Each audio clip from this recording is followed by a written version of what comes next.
Bersama Dinas Perindustrian dan Perdagangan, Kepolisian Resort Ogan Ilir melakukan pemantauan harga sembako dan mengecek ketersediaan stok sembako yang berada di pasar tradisional Indralaya.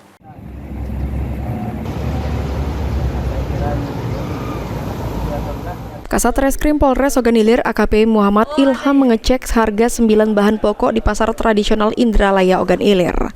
Dalam pengecekan, polisi bersama organisasi perangkat daerah mendatangi beberapa toko besar yang menjual 9 bahan pokok sembako.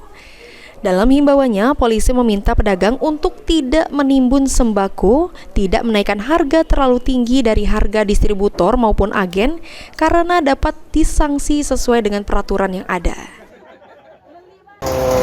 Keadaan masih aman kondusif.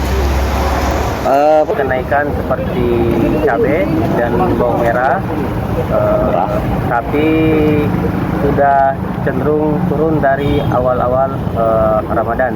Nah, tentunya kami di sini dan pemerintah daerah terus memantau terkait dengan harga bahan pokok selama bulan Ramadan. Pokoknya pertama kami himbau dulu agar patuh terkait dengan ketentuan pemerintah.